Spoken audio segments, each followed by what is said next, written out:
9절요.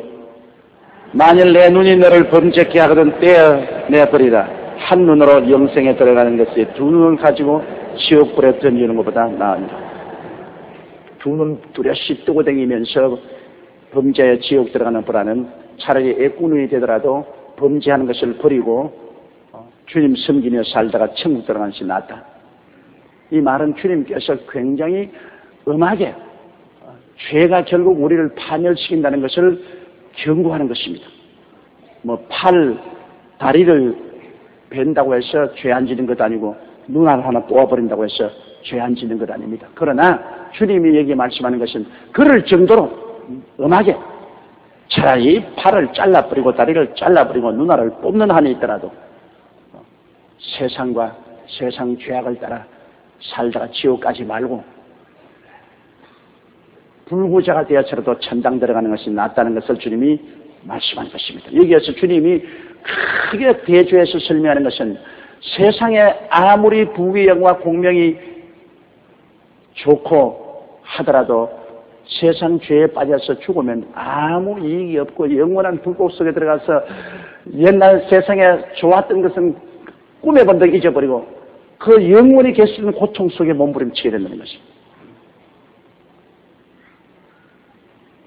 이렇게 주님께서는 하늘나라의 영원한 생명을 얻는 것이 세상에 잠시 낙을 누리는 것보다 너무나 중요하기 때문에 세상 것을 버리더라도 천당을 취하라는 것입니다. 세상 것을 잃을지라도 천국을 취하라. 사지백체를 잃을지라도 천국을 취하라. 영원히 있는 것을 취하지 잠시 잠깐 있을 것을 위해서 영원을 잃어버리지 말라는 것입니다. 이 주님 굉장히 강한 그 다음 10절요. 삼가의 소자 중에 하나도 없음 여기지 말라. 너희에게 말하노니 저희 천사들이 하늘에 계신 내 아버지의 얼굴을 항상 배웁니다. 우리가 이 성경 말씀을 들으면 예수 그리스도를 믿는 어린아이에게도 하나님께서 보호천사를 임명해 놓아서 그 보호천사가 항상 그 어린아이에 대한 사실을 하나님께 보고한다는 것입니다. 그러면 예수 믿는 여러분 한 사람 한 사람에게는 여러분에게 임명된 보호천사가 있습니다. 보호천사가 있습니다. 여러분의 일거수일투족에 대해서 전부 다 아버지께 늘 아뢰입니다. 잘한 것도 아뢰고 못한 것도 아뢰고 또 아버지가 지시하시는 대로 와서 여러분을 보호하고 돌봐주기도 보호천사가 있습니다. 저에게도 지금 보호천사가 여기 오늘 내가 하는 것 전부 다 아버지께 보고한다고 하는 조 목사가 설교를 잘했습니다 못했습니다 다 보고한다. 그러니 우리 예수 믿는 사람에게는 보호천사가 꼭 따라붙어 있어요. 천사의 수가 천천히요 만만입니다. 마귀가 이 세상에서 사람들을 더욱지라고 죽이고 유혹시키는 일을 하기 위해서 수많은 귀신들을 펴놓고 있지만 또 예수 믿는 사람들은 하나님이 이 죄악 세상에서 우리가 살아나갈 수 있도록 하기 위해서 우리에게 보호천사를 임명해서 천사가 우리들을 아는 듯 모르는 듯 늘 도와주고 있습니다. 우리에게 용기도 주고 힘도 주고 보호도 해주고 격려도 해줍니다. 보호천사가 우리 주위에 늘 있습니다. 나는 어떤 자매님 간증을 들었는데 그가 애들을 데리고 차를 운전하고 가다가 기차 철뚝을 걷는 가운데서 가면 엔진이 꺼졌습니다. 엔진이 꺼졌는데 저쪽에서 열차가 달려오고 있어요. 이거 뭐 이제 일촉즉발로 죽게 되었습니다. 그래서 한도를 잡고 하나님 아버지여 내가 자식들을 살려주십시오. 그럼 잘생긴 청년 한 사람이 출뚝지에서 나타나더니만 한쪽 손으로 차를 이렇게 싹 밀어버려요. 그 차가 뒤로 그냥 싹 밀려나왔어요. 나오자마자 청년은 피해버리고 기차가 싹 지나갔어요. 그래서 기차가 지나갔기 때문에 아유 너무나 감사하다. 이 청년에게 인사를 해야지.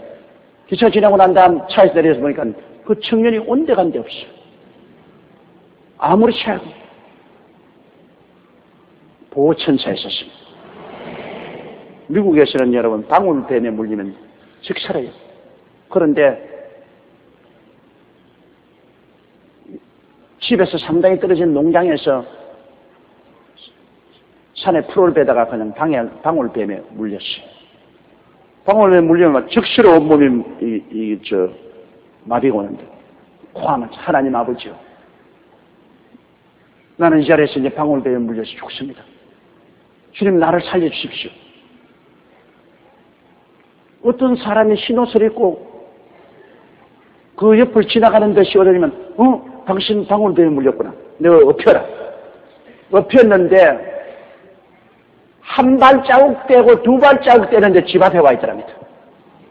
상당히 집 앞하고 거리가 먼데 엎혔는데 한 발자국 떼고 두 발자국 떼는데 자기 집 대문 앞에 와 있어. 그래서 초인종을 눌러서 빨리 식구들 나오라 그래서 그 손님은 거기 갔다가 내려놓고 난 다음 빨리 치료하라 하면서 사라져버려. 그래 앰뷸런스를 불러가지고 병원에 가가지고 치료받고서 건강을 회복했어. 그것도 보호천사가 함께 해준 것입니다. 또 한 가지 내가 이야기를 해봤는데, 어머니가 어린아이 데리고서 정원에 있었는데 그 다음 어린아이 차지 없어요. 그래서 막 기도를 하고 애 이름을 부르고 보니까 부르의 장에 빠져가 벌써 밑에 깔아앉아 있어요. 그래서 그 어린아이를 빨리 끌어내가지고서 막 인공호흡을 시키고 그리고 병원에 들어가서 참 기적적으로 얘가 살아났어요. 그런데 걔는 아무것도 안 것처럼 묻지도 엄마, 그 물 밑에 내 빠져가 들어누웠는데 신사가 아주 좋은 아저씨가 거기 나하고 같이 있었어. 좋은 아저씨가 같이 있어 나에게 자꾸 힘을 주고 능력을 주고. 그런데 엄마가 나를 건질 때 아저씨는 어디 갔어? 그 아저씨 어디 갔어? 그러더랍니다. 그래서 야, 그 아저씨 없었는데. 아니야, 내 물 밑에 있을 때 그 아저씨 늘 나하고 같이 있었어. 물 밑에서. 그 어린아이의 보호천사에 있었습니다. 우리가 알지 못하는 사이에 우리에게 보호천사가 나와 있습니다. 내가 잘 아는 목사님 가족인데 미국에서 캠프를 갔어요. 가족들하고 캠프를 가서 그 산 깊은 데 천막을 치고 그러고 이제 캠프를 하면서 저녁 식사를 준비하고 있는데 갑자기 오토바이 소리가 요란하게 나더니 깡패들이 오토바이를 타고 한 11명이 쫙 둘러섭니다. 이 자식 잘 만났다. 너 오늘 우리 손에서 죽어봐라. 이러면서 그 깡패들이 모조리 다 칼을 뽑고 난 다음 그와 그 아내와 자식들이 있는데 그냥 다고들합니다. 그 목사님이 기가 막혀. 이거 어디 의지할 데가 없어. 그래서 큰 소리로 하나님 아버지 우리를 살려주십시오. 그러니까 그저 깡패 한 놈이 눈을 크게 뜨면서 손을 가르치면서 주 양반은 누구야 저거? 그러니까 일시에 사람들이 전부 그 천막 입구를 오토바이를 타야니 전부 걸어만 날 살리라고 그냥 타라. 그런데 그 목사님은 아무것도 못 봤어. 보호천사가 나타난 것입니다. 보호천사가 큰 능력과 위험을 가지고 나타나니까 일시에 다 당합니다. 그 보호천사가 같이 있어서 우리를 도와주고 있는 일들에 대한 이야기는 너무나 많습니다. 어떠한 사람은 자기 보호천사를 꿈에 보기도 하고 환상 가운데 보기도 하고 실제로 또 만나보기도 하고. 미국의 저명한 목사님 한 분은 강단에서 설교할 때 종종 자기 보호천사가 와서 옆에 앉아있고 또 강단 옆에 서 있는 것을 늘 자기가 본다고 그렇게 말을 하는데 나도 그 말 듣고 나도 좀 보게 해 주십시오. 아무래도 내 눈이 나빠 그런지 나는 안 보여, 그냥. 그래도 믿음으로 나는 압니다. 오늘 또 이 자리에 내 보호천사가 와 있어. 여러분의 보호천사도 여기 다 와가 있어. 구름 때같이 천사들이 와서 우리를 둘러진치고 있는 것입니다. 이러므로 우리의 모든 삶을 이 보호천사가 전부 관찰하고, 그리고 우리들을 경고하고 붙들어주고 있는 것입니다. 우리는 결코 외롭지 않습니다. 이 보호천사는 하나님의 성령의 지시를 통해서 끊임없이 우리와 함께 일하고 있는 것입니다. 여러분께서 그러므로 어떤 위기를 당해도 여러분 곁에 눈에 안 보이는 보호천사가 있다는 것을 잊지 마시기 바랍니다. 우리는 천사 보고 기도는 하지 않습니다. 왜냐하면 천사는 하나님의 종으로서 우리를 도우라고 보낸 분이기 때문에 우리가 천사 보고 경배하거나 천사에게 기도하지는 않습니다. 천사는 우리와 똑같이 하나님의 피조물입니다. 우리는 오직 성부, 성자, 성신, 삼위일체 하나님께만 기도하는 것입니다. 그러나 천사는 우리와 같이 있어서 24시간 우리를 돌보아주고 우리를 도와주고 있다는 것을 알고 마음 든든하게 생각하고, 여러분이 하나님 앞에 존경하는 천사를 보내서 나를 붙들어 주십시오. 천사를 보내서 나를 보호해 주십시오. 그런 기도는 할 수 있고 또 그 기도가 응답된다는 것을 12절요. 너희 생각에는 어떻게 했느냐? 만일 어떤 사람이 양 100마리가 있는데 그 중에 하나가 길을 잃으면 그 99마리를 산에 두고 가서 길 잃은 양을 찾지 않겠느냐? 예수님 당시에는 그 다 유목민족인 이스라엘 민족이기 때문에 이 양치기를 많이 하지 않습니까? 양을 많이 치고. 그런데 양을 치고 난 다음엔 저녁에는 양 우리에서 목자가 다 양을 한 마리 두 마리 헤아려서 우리로 모아드리지 않습니까? 그런데 너희 생각은 어떻게 하느냐? 양 100마리 중에 99마리는 우리에 들어와 있는데 한 마리를 잃어버렸다. 그럼 잃어버린 것 그대로 내버려 놓겠느냐는 것입니다.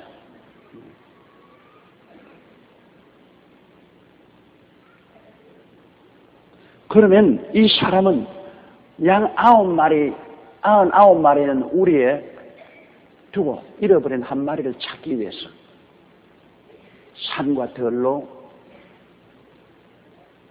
헤매지 않겠냐는 것입니다. 우리 누구든지 다 그럴 거예요. 100마리 양 중에 99마리는 우리의 한 마리 잃어버리면 그 한 마리 찾아서 나갈 것은 당연히 있습니다. 내버려 놓고 이거 한 마리 99마리 있으니까 한 마리 가지고 잃어버려도 괜찮다. 그렇게 하지 아니할 것입니다. 이런 목자의 심정을 주님께서 예를 들어 말하는 것입니다. 13절요. 진실로 너희에게 이르노니 만일 찾으면 길을 잃지 아니한 99마리보다 이것을 더 기뻐하리라. 잃었다가 찾으면 이거 정말 잃어서 찾았으니 얼마나 좋으냐고 아주 기뻐하고 즐거워할 것입니다. 그렇다고 해서 99마리 등한히 느끼는 건 아닙니다. 예를 들어 말하면 내가 부산에 갔는데 부흥회를 갔는데 부산교회 아주 부산 부둣가에서 유명한 주먹제비 깡패가 그 부인의 기도로 회개를 하고 들어왔어요. 그 부흥회를 하는데 온 교회가 발칵 뒤집어지고 그렇게 교회에 열심히 나오는 장로 안수집사, 권사, 집사, 평신들이 다 있는데 그 사람들 말 안 하고 이 깡패가 막 영웅이 돼가지고서 부흥회 때마다 시간마다 앞에 나와가지고서 간증을 하고 그 못 부르는 찬송을 내리 불러 제끼고 영웅이 됐습니다. 그런데 어떤 분이 내게 와서 불평을 말해요. 내가 또 부흥사를 갔는데 목사님, 이렇게 교회 우리들은 다 죄도 안 짓고 열심히 교회를 섬기고 잘 하나님 믿고 왔는데 우리 보고는 저렇게 칭찬도 하는 사람도 없고 누가 저렇게 환영도 하는데 저 손똥깡패 지금 부산 부두에서는 저놈이라는 모르는 놈이 없는데 그렇게 협박하고 공갈하고 깡패질하고 늘 마누라 두들기고 부모를 때리고 하는 이 못된 놈이 회개에 왔다고 해서 온 교회가 두들고 야단이 이거 너무 불공평하지 않습니까? 그럼 우리도 유명해지기 위해서 깡패 좀 해야 안 되겠습니까? 잘 믿고 조용하게 오면 별로 사람 취급을 하는데 저렇게 못된 놈 돌아오니까 저렇게 환영을 하겠지. 어떻습니까? 비정상적이 아닙니까? 그때 제가 한 말이 있습니다. 하도 못된 놈 잃어버렸다가 한 놈 돌아오니까 그게 고마워서 하는 것이지만 하늘에 상급은 없습니다. 당신같이 열심히 조용하게 이름도 없이 빛도 없이 교회를 열심히 나오고 주님을 섬기는 이 분들은 전부 하늘에서 그것을 기록해서 당신 하늘에서 상급이 큰 거예요.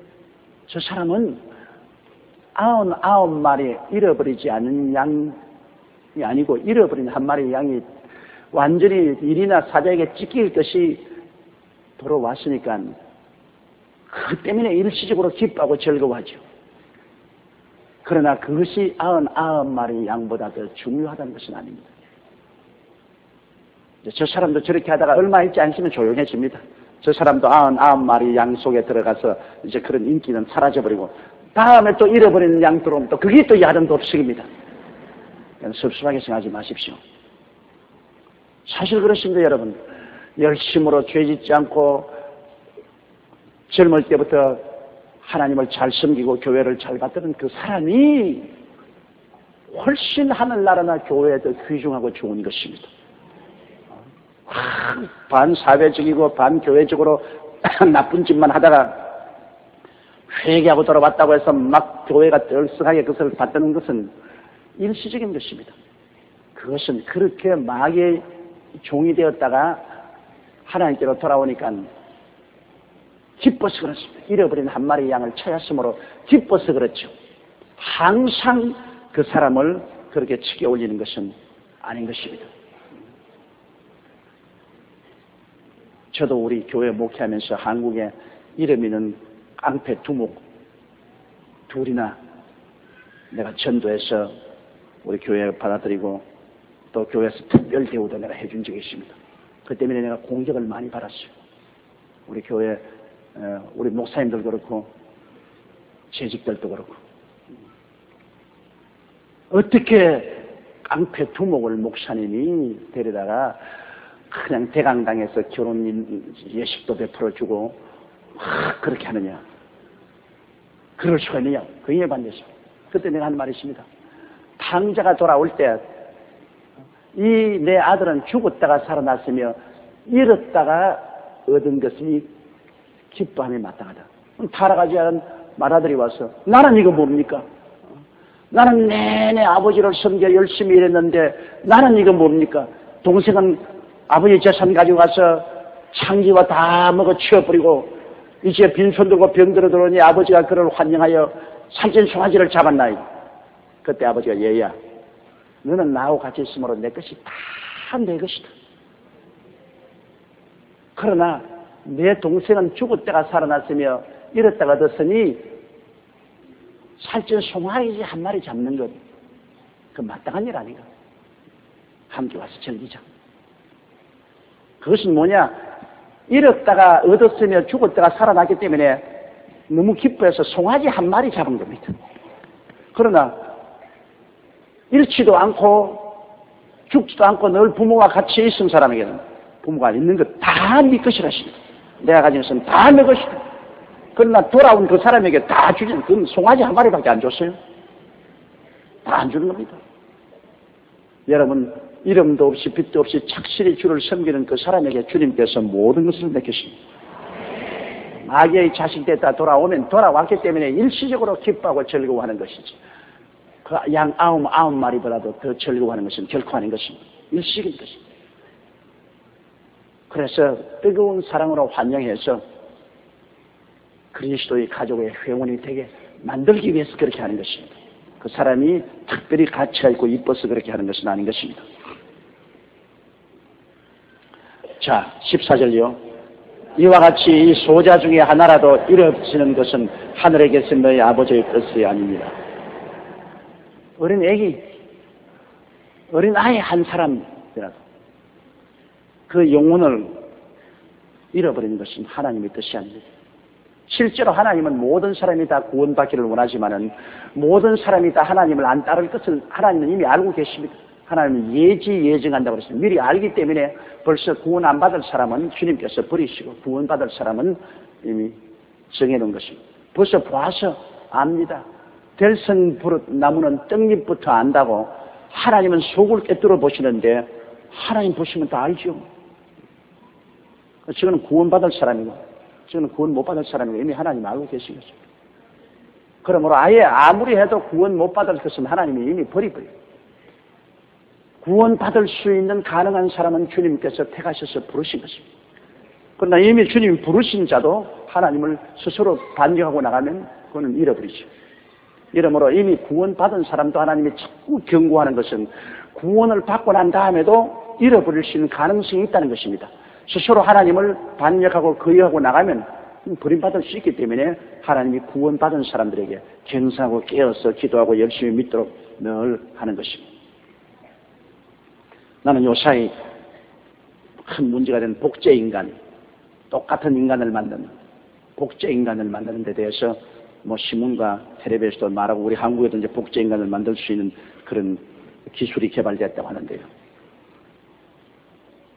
이 복제인간을 만든다는 것은 크게 비윤리적이요 비도덕적입니다. 뭐라고 말하냐면 조용기의 DNA를 떼가지고서 어떤 여인의 난세포에 그 핵을 떼고 거기 넣어가지고서 그걸 자궁에 심어가지고서 어린애를 낳으면 꼭 나 같은 게 나오는 겁니다. 100% 나 같은 걸 닮은 걸 낳아요. 낳으면 그 다음에 내가 이제 그 왜 그러냐니까 그렇게 사람을 복제해놓고 그 다음에 간이 나쁘면 그 사람 간을 떼서 내가 쓴다는 겁니다. 내게 조금도 거부 반응이 없기 때문에 내가 꼭 갔기 때문에 신장이 나쁘면 그 사람 신장 떼서. 그러면 그 사람은 뭡니까 여러분? 그도 인간으로서 복제돼 나왔는데 자기에게 세포를 전달해준 그분의 기관을 공급하기 위한 하나의 동물에 불과합니다. 또 우리 신앙적으로 보게 될 때 아무리 복제해도 육체는 복제해도 영혼은 복제할 수 없습니다. 영혼은 하나님이 주시는 것이기 때문에 그 사람이 육체적으로 아무리 DNA가 같다고 할지라도 조용기의 DNA를 취해서 꼭 나 닮은 사람이 낫다 하더라도 육체가 닮았지 영혼은 하나님이 주시는 것입니다. 영혼은 다릅니다. 영혼은 달라요. 나중에 아니까 실험을 안 해 그렇지 복제인간 만들어 보세요. 육체의 모든 성격은 같아도 그 영혼의 성격은 완전히 다릅니다. 그 속에 있는 영혼은 다른 사람이에요. 하나님이 다른 모양만 같았지. 육체의 껍질은 꼭 같았지만 내용은 영혼은 하나님이 주시는 것이거든요. 사람이니까 그 영혼은 달라요. 그건 조용기하고 다른 생각도 가지고 다른 행동을 할 수 있어요. 육체적인 모든 유전은 같아도 영혼은 틀리죠. 그럼 다른 영혼, 개체적인 인간의 간을 내가 마음대로 떼쓰고 신장도 떼쓰고 심장도 떼쓰기 위해서 복제인간을 만든 이런 비윤리와 비도덕적인 일은 있을 수 없습니다. 절대로 허락할 수 없습니다. 이거는 신성 모독입니다. 하나님에 대한 모독입니다. 지가 간 나쁘면 죽지 또 복제인간 만들어서 들어붙이기는 왜 붙여요? 왜 남을 죽이고 나무 간 떼가지고 지간 붙여서 살라 그래요? 예수 믿으면 그런 짓 안 하게 됩니다. 예수 믿으면 하나님 주신 생명대로 살고 하나님 오라면 가는 것이 나무 간 붙이가 몇십 년 더 살아봤자 뭘 좋은 게 있어요. 우리가 이 땅에 사는 유일한 목적은 예수 믿고 구원받기 위해서 이 땅에 있는 것입니다. 구원받았으면 이제는 그 다음에는 언제 가도 가는 거예요. 그렇기 때문에 우리가 구원받지 못했으면 한시라도 더 오래 여기 있어야 되겠지만 구원받고 난 다음에는 여러분 주님이 언제 오라 하더라도 우리는 이곳을 떠납니다. 이곳은 우리 15절 다 같이 읽겠습니다. 내 형제가 죄를 범하거든 가서 너와 그 사람과만 상대하여 권고하라. 만일 들으면 내가 내 형제를 얻은 것이요. 우리가 이 세상에 살면서 죄를 짓지 않은 의인은 한 사람도 없습니다. 모든 사람이 죄를 범하였으니 하나님의 영광에 이르지 못합니다. 그리고 또 죄를 지은 영혼은 죽어요. 그런데 우리 형제가, 안 믿는 사람 아닙니다. 예수 믿는 형제가 죄를 범하면 우리 어떻게 할 것이냐?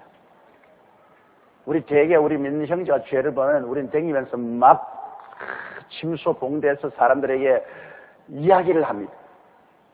그것은 형제를 거짓 증거한 죄를 지게 되는 것입니다.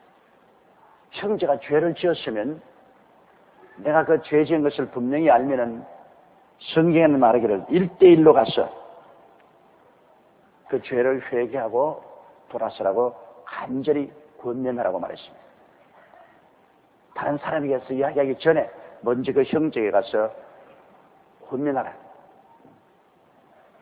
죄를 회개하고 돌이키도록 권면을 하는 것입니다.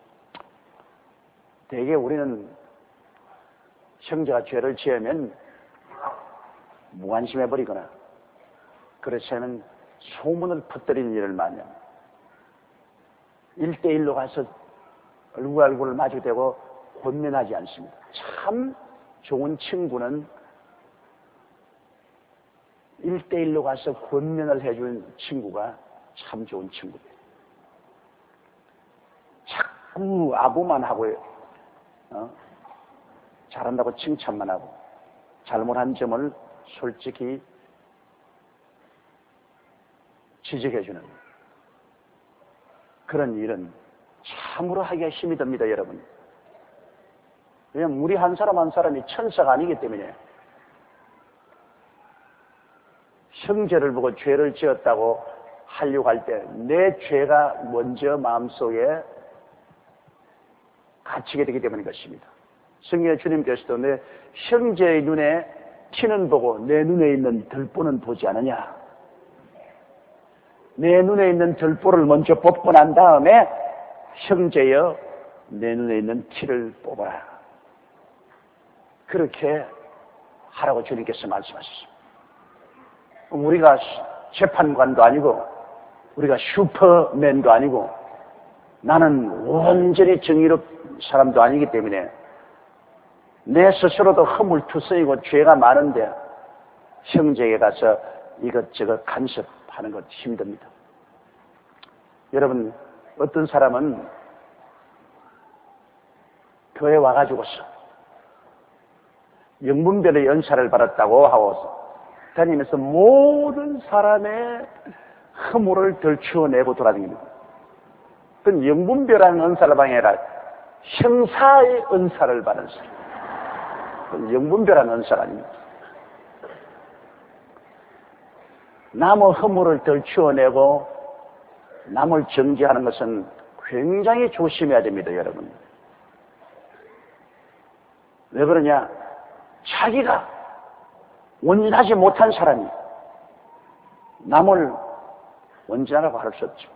예수님 말씀대로 자기 눈에 대들보가 있는데 남의 눈에 티를 자꾸 뽑으라고 다니면서 해서는 안 되죠. 그러나 여기 말하는 내 형제가 죄를 범하거든 하는 이 죄는 아주 두드러진 미국 클린턴 대통령 같은 죄를 말하는 겁니다. 아예 온 세상이 다 아는 뚜렷한 죄.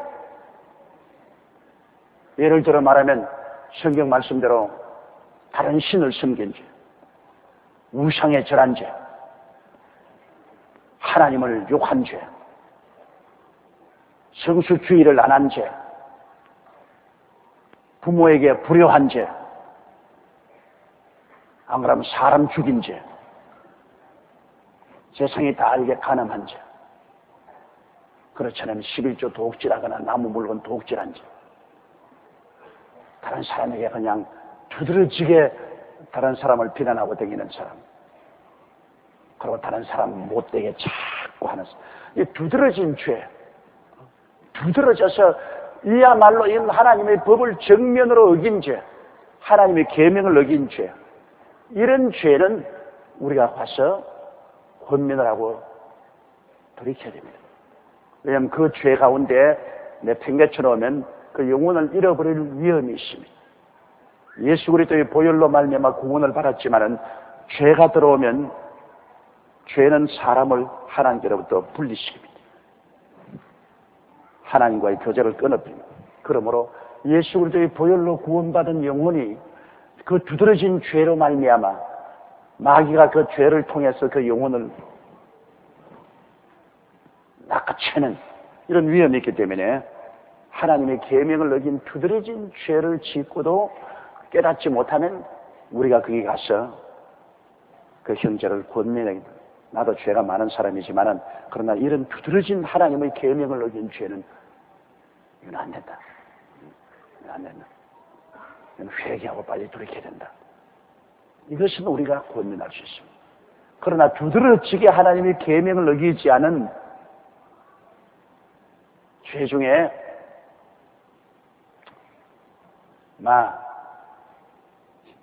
형제에게 좀 거짓말을 했다. 성격이 급하다. 나 말 잘 안 듣는다. 고집이 세다. 그런 거 가지고서 너 고집 센 거 회개하라. 니는 누구냐? 니는 고집 안 세냐? 그건 정면으로 붙게 돼요. 그건 분명하게 하나님의 계명을 두드러지게 범한 것이 아니기 때문에 귀에 걸면 귀걸이, 코에 걸면 코골이가 되는 겁니다. 그래서 투닥투닥 싸우게 돼요. 이러므로 우리가 형제의 죄를 권면해서 회개시키는 것은 두드러진 하나님의 계명을 어긴 죄에 대해서는 나가서 우리가 권면해서 회개하고 돌아서게 해야 되는 것입니다.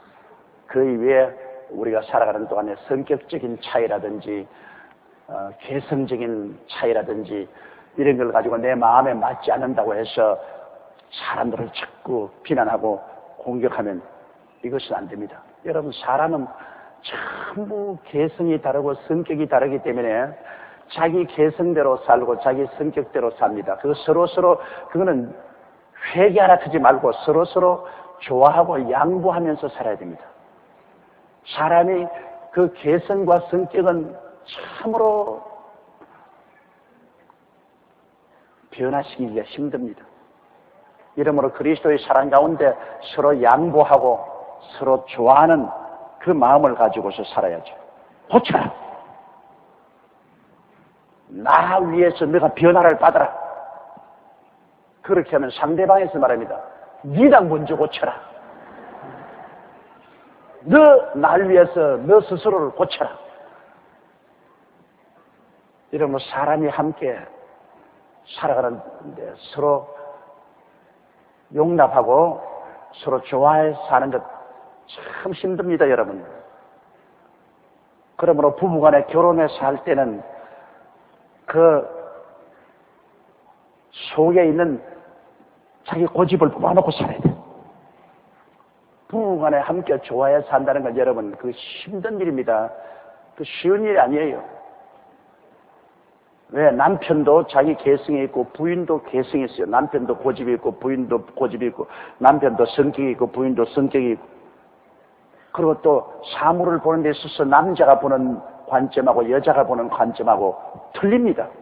그건 감성이 틀리기 때문에 보는 관점이 틀려요. 남편이 봐서 확 아름답다 하는데 여자가 보면 하나도 안 아름다운 게 있어요. 남편이 봐서 좋다 하는데 여자가 봐서 하나도 안 좋은 것. 이러므로 이렇게 한 부부간의 가정에 사는 데 있어서도 서로 성격적인 차를 가지고서 투닥투닥하게 되는데요. 그것은 상대방을 향해서 회개하라고 할 죄가 되지 않습니다. 성격적인 차이, 이것은 큰 그리스도의 사랑으로 서로 수용하고 좋아하는 도리밖에 없어요. 그건 다른 도리가 없습니다. 내게 맞추라고 할 수가 없어요. 너에게 맞출 수도 없고 조화를 하는 것밖에 없습니다. 나는 항상 부부간에 조화를 해서 사는 것은 초등학교 운동회에 가서 서로 발 묶고 난 다음 하나 둘 하나 둘 하나. 이거는 한 사람이 빨리 가면 뒤 사람은 넘어집니다. 또 뒤 사람이 너무 늦게 가면 앞에 사람이 그걸 갈 수가 없습니다. 그러므로 빨리 가는 사람은 늦게 가는 사람을 위해서 스스로를 좀 늦춰야 되고, 늦게 가는 사람은 빨리 가는 사람을 위해서 좀 서둘러야 되고, 그래서 둘이가 하나 둘 하나 둘 하나 둘 하나 둘. 근데 연락 없이 초등학교 그 발목 꺼서 가는데 보면 찌그덕거려서 자빠지는 사람이 많아요. 그냥 앞에 가는 사람, 늦게 가는 사람 쑥 찌그덕해서 발이 걸려가지고 넘어지고, 또 일어나서 또 넘어지고, 서로 고함을 치고, 네가 너무 빨리 간다, 네가 너무 늦게 간다. 그러다 보니 시합은 다 끝나고 말고 그냥 꼴찌하고 말아요. 서로 이해하고 동정하고 조화를 한다는 것, 이것이 인생을 살아가는 기술입니다. 그건 뭐 부부 간뿐 아닙니다. 부모 자식 간에도 그렇죠. 그리고 형제 간에도 그렇고 이웃 간에도 그렇고, 이해하고 동정하고 좋아한다. 그래서 그리스도의 사랑으로 살아가는 이런 기술을 우리가 배워야 됩니다. 여기에 내 형제가 범죄하거든 가서 너와 그 사람과 상대하여 권고하라. 이것은 두드러지게 하나님의 계명을 어긴 죄 대신은 우리가 스스로 떨면서 형제에게 권고하고, 그가 회개하면 그 형제의 영혼을 구원하게 되는 겁니다. 그 죄 그들의 속에 들어있으면 마귀에게 낚아채이는 것입니다. 16절요. 만일 듣지 않거든 한두 사람을 데리고 가서 두세 증인의 입으로 말마다 정참케 하라. 개인적으로 가서 권면할 때 그 권면을 듣지 아니하면 한 두세 사람 함께 가서 왜 그 죄가 무서운 죄며 절망적인 죄라는 것을 함께 증인을 쓰라는 거죠. 또 어떤 사람은 자기가 죄 짓고도 안 지었다고 딱 하지 않습니까? 부인해버리니까 증인들 데리고 가서 증인들의 입으로 이러이러한 죄를 지었다는 것을 확실히 증언하게 하는 것입니다. 제일 처음에는 1대1로 이야기하고, 그 다음에는 두세 증인을 데리고 가서 이야기하라. 17절요. 만일 그들의 말도 듣지 않거든 교회의 말하고, 교회의 말도 듣지 않거든 이방인과 세리와 같이 여기라. 이 성도들 간에 문제가 생길 때 주님이 재판하는 그 과정을 말해주고 있습니다. 교회에서 꼭 우리가 그렇게 해요. 문제가 생기면 먼저 교역자가 불러서 서로 이야기하고, 그래서 안 되려면 장로님 몇 사람 함께 위원회에서 증인을 불러서 이야기하고, 그래도 안 되면 교회 당회에 내무위원회나 인사위원회 불러서 이야기하고, 그래도 안 되면 그 다음 출교입니다. 그 다음에는 이 성경에 보면 이방인과 세리, 이방인은 뭐 완전히 하나님 나라에서 쫓겨난 사람 말고, 세리, 그때 주님이 정말로 세금쟁이를 미워했었습니다. 왜? 그때 세리들은 유대인들이 로마의 통치했었기 때문에 자기 민족의 세금을 갈취해서 로마에게 갖다 바치고, 거기에다가 그 보태가지고서 자기 포켓도에 집어넣습니다.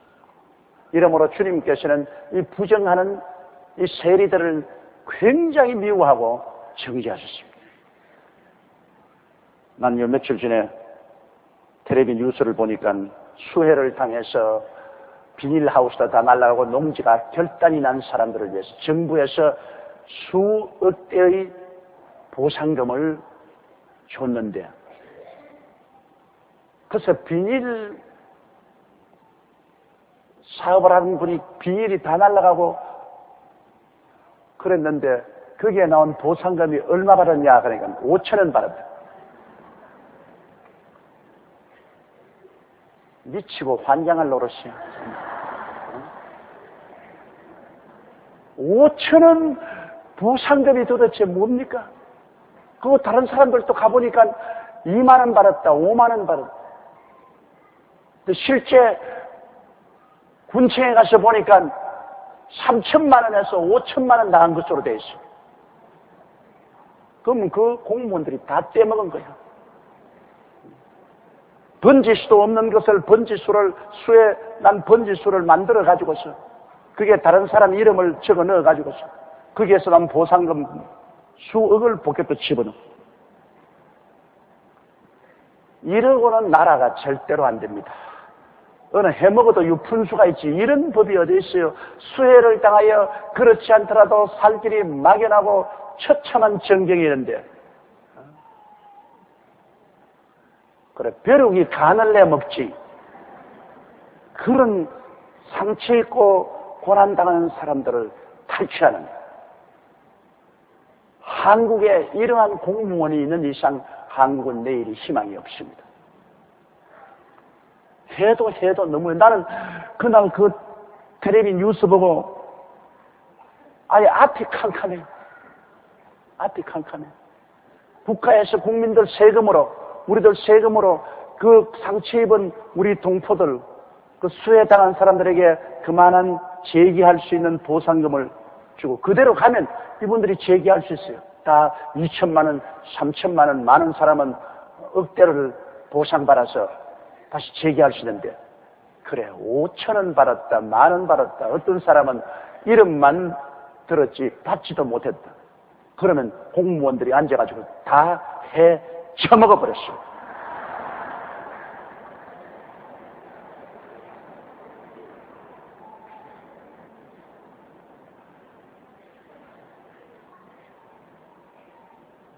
이런 사람이 여러분 주님 앞에서 심판을 안 받을 수가 있겠습니까? 주님께 심판받기 전에 국가의 심판을 받아야 돼요. 국가의 심판을 받아야 돼요. 검찰은 이런 것을 철저히 규명해가지고서 그 돈 다 토해내게 하고 그런 사람은 본보기로 벌을 줘야 돼요.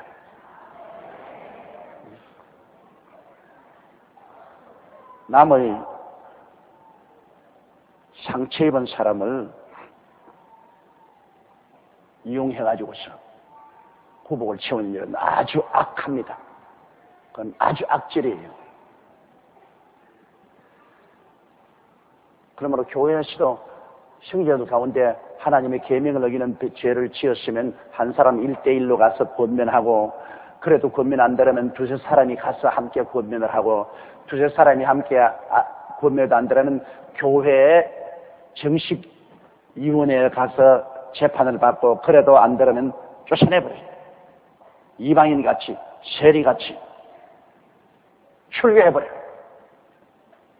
참으로 한 영혼을 구원한다는 것은 지극히 힘들고 어렵지만은 그러나 교회에서 범죄하고 출교를 당할 때는 섭섭하기가 말로 다 할 수 없습니다. 우리 교회도 40년 역사 가운데 많은 사람을 출교하지 않을 수 없는 그런 슬픈 일을 당한 적이 많이 있습니다. 별 도리 없이 하늘나라를 위해서 출교를 해야 될 그런 고통이 있는 것은 사실입니다. 18절요. 진실로 너희에게 이르노니 무엇이든지 너희가 땅에서 내면 하늘에서도 내릴 것이요 무엇이든지 땅에서 풀면 하늘에서도 풀리리라. 우리 주님을 사랑하고 주님을 믿는 사람들이 우리가 기도와 믿음으로 땅에서 내면 하늘에서 메이고 땅에서 풀면 하늘에서 풀린다. 여기에는 교회의 권위를 말한 것입니다. 교회가 용서하면 용서를 받고 교회가 용서하지 않고 축출하면 하늘에서도 버림을 받는다. 교회 권위가 굉장히 어마어마하게 주님 주는 것입니다. 교회에서 풀어주면 하늘에서도 풀리고 교회에서도 묶으면 하늘에서도 묶인 이 사람 영혼 구원이 교회하고 굉장히 밀접한 관계가 있습니다. 이 세상에는 하늘나라는 교회이기 때문에 교회가 바로 포도나무입니다. 예수 포도나무요. 우리는 거기 붙은 가지입니다. 교회를 떠나서 나는 무효주의자다. 내 혼자 믿는다. 가정재단 사건 믿는다. 그거는 다 나무에서 꺾어나간 가지들로서 얼마 있지 않고 말라버립니다. 제가 신학교 졸업한 이후로 지금까지 가정재단 쌓는다고 여러 곳에 가정재단 쌓은 것고 왔는데 세월이 흘러가고 남은 거 하나도 없어. 다 말라버렸어. 왜? 나무에 붙어 있지 않은 가지는 말라서 죽어버립니다. 교회는 크든 적든 그리스도의 몸입니다. 하나님이 지상에 세운 그리스도의 몸이고 우리는 그 몸에 붙은 가지들입니다. 그러므로 하나님의 축복은 그 몸된 교회를 통해서 가지인 우리에게 전달되는 것입니다. 그러므로 교회를 떠나서는 안 돼요. 내가 교회가 없는 상간격제가 있으면 그러나 내 모교하고는 연결이 돼 있어야 돼요. 교적은 가지고 있어요. 그래야 나의 신앙생활에 끊임없이 하나님의 축복을 받을 수가 있는 것입니다. 반드시 우리는 교회에 소속해 있어야 됩니다. 그래서 너가 내 안에, 내가 너 안에 있으면 너가 열매를 많이 맺는다고 말했습니다. 우리 안에 교회가 있고 교회 안에 우리가 있고 그러면 포도나무와 가지가 붙어있는 것이 되는 것입니다. 만일 교회가 그럼 잘못하면 어떻게 합니까? 아버지가 교회의 주인이요 포도나무의 주인이기 때문에 교회가 잘못하면 아버지가 도끼로 찍는 겁니다. 교회 목사가 잘못하면 아버지가 그 목사를 찍는 겁니다. 교회는 하나님의 것이기 때문에 목사의 교회도 아니요 당회의 교회도 아닙니다. 하나님의 교회입니다. 우리는 하나님의 모섬으로서 하나님이 시키시는 일을 하기 위해서 썼기 때문에 모섬이 잘못하면 당연히 주인에게 파면당해야죠. 모섬이 주인 행세를 못합니다. 그러므로 교회는 하나님의 교회이기 때문에 주의 종이 만일 교회에서 올바르게 목회나 치리를 못하면 반드시 하나님이 칩니다. 하나님이 쳤대요. 교회란 제도와 조직은 세상 제도와 조직과 다릅니다. 이것은 눈에 보이는 하늘나라요 그리스도의 몸이요 아버지가 농부로서 아버지가 이 예수 그리스도의 몸된 교회를 심어놓고 아버지가 직접 돌보는 것이 이 교회인 것입니다. 하늘 아버지가 교회를 직접 돌봐요. 그러므로 교회에서 당회에서 결의하고 땅에서 묶으면 하늘에서도 같이 묶어주고 땅에서 풀면 하늘에서도 풀려지는 것입니다. 그렇지 교회가 그런 권세가 있습니다. 우리 개인적인 신앙도 그래요. 우리가 믿음으로 땅에서 묶으면 하늘에서 묶어지고 땅에서 풀면 하늘에서 풀린다. 이건 새끼줄이나 이런 가지고 묶는 건 아니에요. 예수 그리스도의 언약을 가지고 묶는 것입니다. 하나님의 약속을 내가 확 믿고 약속으로 나의 삶을 묶으면 하늘에서 같이 묶어주고 땅에서 내가 풀어버리면 하늘에서도 같이 풀리는 것입니다. 하나님 내가 꼭 하나님께 성수주의라고 11조 드리고 하나님을 중심으로 섬기겠으니 하나님의 복을 주소서 묶는 겁니다. 하나님의 약속으로 내가 하나님과 묶는 겁니다. 그럼 하늘에서도 하나님 묶임을 받아요. 약속대로 하나님 지켜요. 그러나 이 땅에서 내가 약속을 풀어버립니다. 아이고 성수주의도 할 필요 없고 11조도 드릴 필요 없고 바람 부는 대로 물결 치는 대로 그냥 가지고 그럼 하늘에도 오냐 나도 바람 부는 대로 물결 치는 대로 너 따라가겠다. 그렇게 되는 겁니다. 이러므로 우리가 하나님의 약속의 말씀을 가지고 내가 묶으면 하늘에서 묶어지고 약속의 말씀을 내가 풀어버리면 하늘에서 풀리는 겁니다. 옛날에 불광동에서 어느 적십자병원 의사 선생님 사모님이 앉아가지고서 하루 종일 천막교에 앉아가지고서 열심히 묶고 열심히 풀고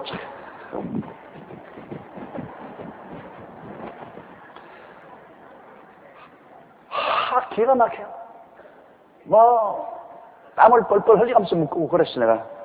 아니 뭐 한다고 그렇게 자꾸 하냐니까 성경에 땅에서 매면 하늘에서 매이고 땅에서 풀면 하늘에서 풀린다 그래서 묶은다고 그런다. 뭘 묶으냐니까 우리 남편 불신한 거 다 묶고 우리 애들 말이지 몸 약한 거 병도 다 묶고 그래서 내가 아니 밧줄도 없고 새끼도 없는데 뭘 묶으냐니까 믿음으로 묶은다고 했어요. 그래서 자매님 그렇게 묶는 것이 아닙니다. 하나님의 약속의 말씀을 내가 받아들여서 그로서 내가 묶고 하나님의 약속의 말씀을 던져버리면 풀리는 겁니다. 말씀을 가지고 묶고 푸는 것이지 그렇게 손으로 묶고 푼다고 아무 효과가 있는 것이 아닙니다.